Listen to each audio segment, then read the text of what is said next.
Does not include the cost of textbooks, which have tripled over the past decade. Colleges are now charging $200 for each single textbook that has no resale value because they put out new, slightly revised versions with a new name each year. The textbook publishers are even colluding with college bookstores to make custom textbooks so that students can't save money by buying them online. Colleges are getting kickbacks from publishers in order to destroy the used textbook market, which by itself is proof enough that college administrators are only interested in lining their own pockets and have no interest in helping their students.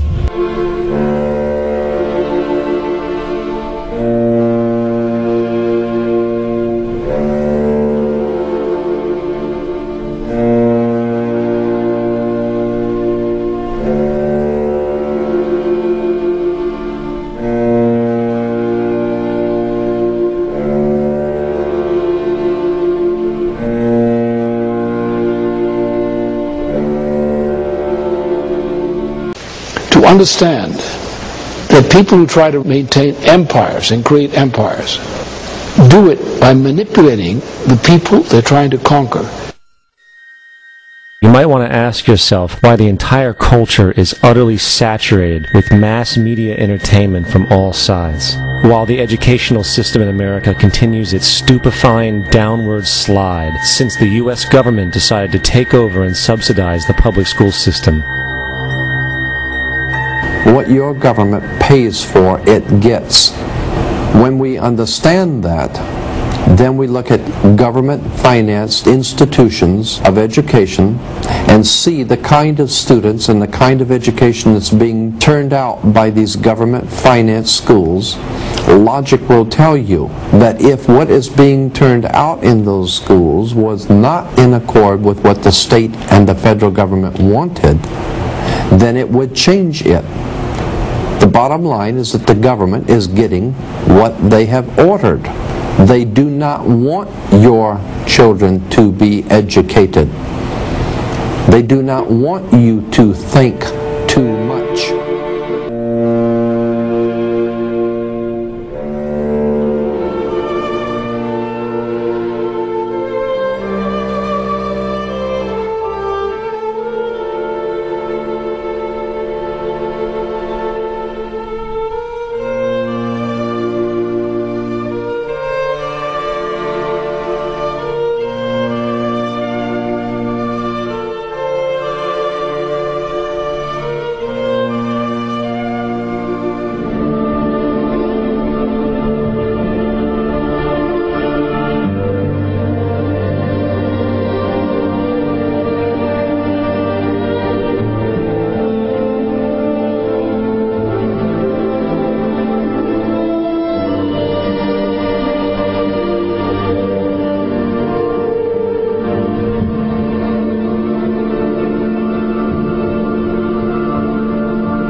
There's a method to their madness.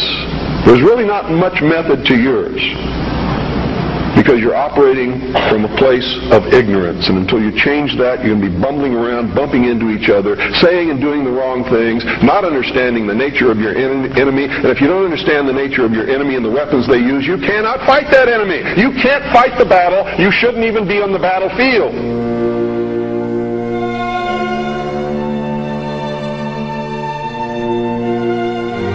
But not for Islamic modernism. I don't know whether you ever met it. A strange creature called Islamic modernism.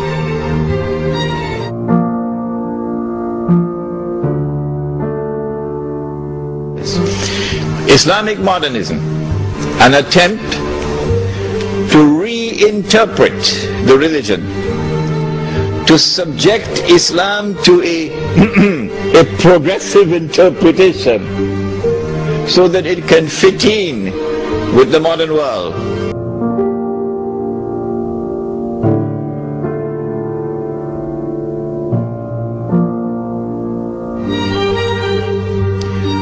But in addition to this, there's also something else strange happening.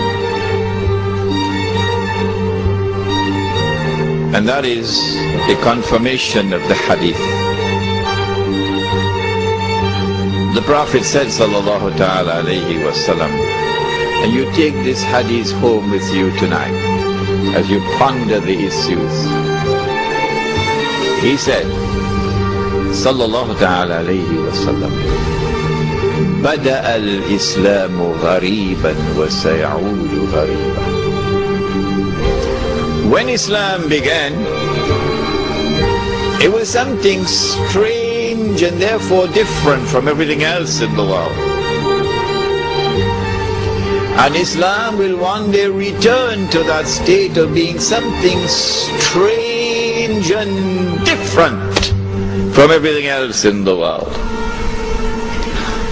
And we are now living in that age in which Islam, not part-time Islam, no, we're talking about the Islam of Muhammad sallallahu ta'ala alayhi wa sallam. That Islam is becoming something stranger and stranger, something different from the rest of the world, different from that globalized political order, different from that globalized world economy, different from that globalized culture or way of life.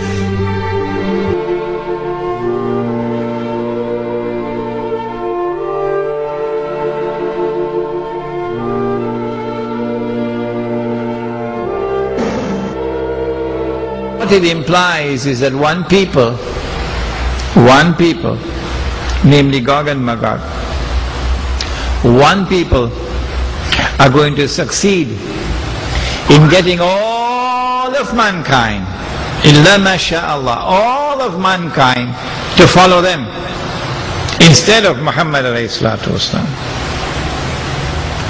to imitate them, to become carbon copies of them. So even while the man says he's a Muslim, and that one says he's a Hindu, and that one says he's a Christian, and that one says he's a Jew, in fact, they're only holding on to their rice husk. When they say they're Muslim or Hindu or Christian or Jew, they have effectively joined the Jamaat. That is the global society, the universal society of a people called Gog and Magog.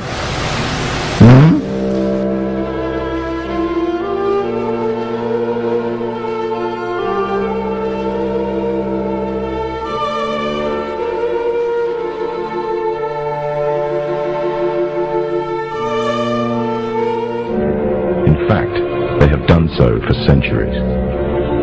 From the shadows, they have engineered every major war, revolution and recession.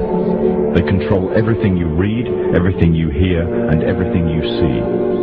They have managed to indoctrinate an entire populace to their way of thinking and have infiltrated key positions in places of authority. And it is from the shadows that they have created a new political order, a new economic order, and more sinister, a new religious order.